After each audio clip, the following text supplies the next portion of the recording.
ഓച്ചിറ സരിക അവതരിപ്പിക്കുന്നു കൂടെയുണ്ട്. കൂടെയുണ്ട്.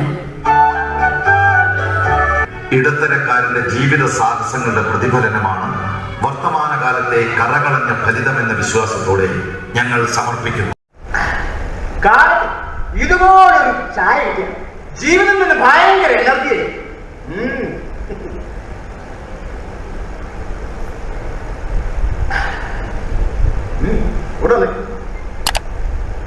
നിനക്കൊന്ന് ഡയലോഗ് എടി അതോ പറഞ്ഞു പോടി. ഞാൻ എന്താ പറയേണ്ടത്? അല്ല ഇനി അതൊന്നും ഞാൻ തന്നെ പറയാം. നിനക്കെന്നോട് എന്ത് പറയാനുള്ള സ്വാതന്ത്ര്യം ഞാൻ നൽകാൻ. എന്തിന് പറഞ്ഞിട്ട് വല്ല കാര്യമുണ്ടോ? വത്സമാഷ് മാഷിന്റെ എക്കിക്സ് മുറുകെ പിടിച്ച് നടക്കല്ലേ? ബാക്കിയുള്ളൊരു വെറുതെ കിടന്ന് നാമത്തലയ്ക്കും. എന്ത് കാര്യത്തിന് പറഞ്ഞു? ഇനി മുതൽ നിന്റെ കൂടെയാണ്. നല്ല പഞ്ച് ഡയലോഗ്. ഒരു പട്ടി കിടന്ന് ചലിച്ചാ അതിനൊരു കല്ലിന് കൊടുക്കറിയും. ഒരു പട്ടിയുടെ വില പോലും എന്റെ വാക്കിന് തരില്ല. അച്ഛൻ പുറത്തു പോയി, അമ്മ കുളിക്കുക. ആഹാ, എന്നാ പിന്നെ എല്ലാം ബാക്കിട്ട് കയറാനുള്ള സുവർണാവസരമാണല്ലോ. കഷ്ടപ്പെടുത്തല്ലേ? പറഞ്ഞു പറഞ്ഞു പറഞ്ഞു. പറയാൻ അറിയാനിട്ടല്ല, മാസ വരുമാനം ഇല്ലാത്തൊരു മാഷല്ലേ വിചാരിച്ചാ ഒന്നും പറയാത്തത്.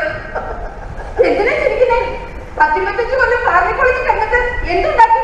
പിഎഫുണ്ടോ? ഗ്രാറ്റുവിറ്റി ഉണ്ടോ? പെൻഷൻ ഉണ്ടോ? എന്ത് മാങ്ങത്തുണി ഉണ്ടാക്കിയത്?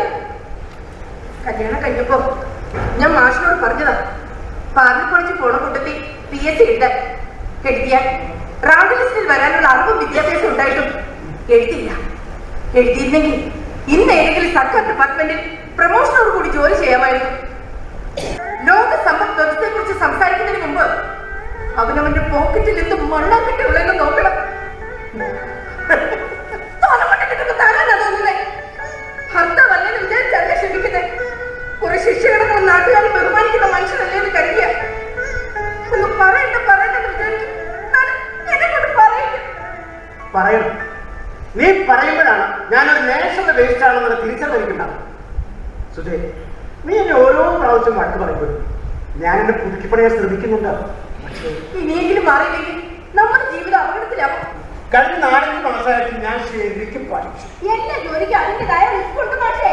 എന്തുണ്ടാകാണോ ഞാൻ ഓർഡറിരിക്കുന്നത്? എന്താ ഒരു ചായക്ക് പറഞ്ഞ 3/4 മണിക്കൂറായി ഞാൻ നിർത്താൻ അതായത്. സോറി ചേട്ടൻ, ഞാൻ പെട്ടെന്ന് തരാം.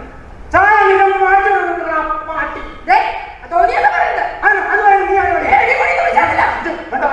ഇതൊക്കെ ഇതിൽ പറഞ്ഞില്ല. അവന്റെ പറയാണെന്ന് വെച്ചാൽ പറഞ്ഞു പോട്ടെ. ഒക്കെ കാശ് നോക്കിയിട്ടാണോ ഞാനിവിടെ ചായ കുടിക്കാൻ പോകുന്നത്? അല്ലാതെ അവകാശം നടത്താമെന്നല്ല. ഹോട്ടലിൽ അറിയാവുന്ന പണി ചെയ്താൽ കൊള്ളാം. പോയി കച്ചവടം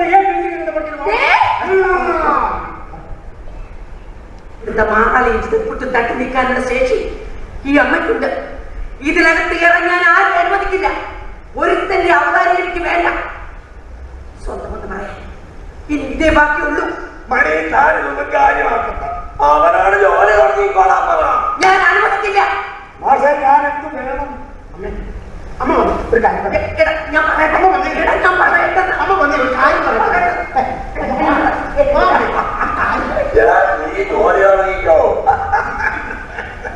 ഭൂമി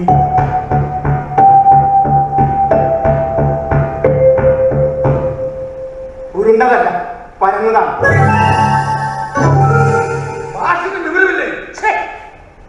മണി പറയുന്നതാണ് ശരി. ഞാനിപ്പോ കൊമ്പമണിയുടെ ഭൂമിയിലാണ് നിൽക്കുന്നത്. ആ ഭൂമി എങ്ങനെയാണെന്ന് പറയുന്നത് കൊമ്പമണിയാണ്.